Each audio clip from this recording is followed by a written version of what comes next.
ఈరోజు చాలా మంది క్రిస్టియన్స్ ఎలా ఉన్నారు, సినిమా డైలాగ్స్ వేయండి, వీళ్ళు మాట్లాడకపోయినా వేరే వాళ్ళు ఆ డైలాగులు వేస్తుంటే ఎంజాయ్ చేస్తూ ఉంటారు.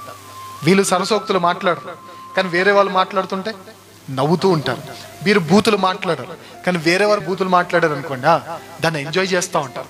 ఒక క్రిస్టియన్ లైఫ్ ఏంటి అంటే, నేను ఆ పని చేయకపోయినా ఆ పనిలో నా ఇన్వాల్వ్మెంట్ అనేది ఉండకూడదు. ఆ పని విషయంలో నా ఎంజాయ్మెంట్ అనేది కూడా, నేను బూతులు మాట్లాడను కానీ వేరే వారు ఎవరు మాట్లాడుతుంటే నవ్వుతున్నాను, ఎంజాయ్ చేస్తున్నాను అంటే నేను క్రిస్టియన్నా? నేను సరసోక్తులు మాట్లాడను కానీ వేరే వారు మాట్లాడుతుంటే ఐ ఫీల్ హ్యాపీ, నేను నవ్వుతున్నాను, ఎంజాయ్ చేస్తున్నాను ఆ మాటలు, నేను క్రిస్టియన్నా? కాదు. నేను తాగను కానీ తాగుబోతుల సహవాసాన్ని నేను ఎంజాయ్ చేస్తా ఉన్నాను, నేను క్రిస్టియన్నా? కాదు. రేపొద్దున ఎవరైనా మీ దగ్గరకు వచ్చి ఏదైనా కాని మాట, అనరాని మాట లేదా చెయ్యకూడని పని చేసినప్పుడు, లోకపరమైన పని చేసినప్పుడు, అందులో మీ ఇన్వాల్వ్మెంట్ లేకపోయినా పర్లేదు, ఇన్వాల్వ్మెంట్ లేకపోయినప్పటికీ దాని విషయంలో మీరు ఎంజాయ్ చేస్తున్నారంటే ఖచ్చితంగా మీరు క్రిస్టియన్స్ అయితే కాదు.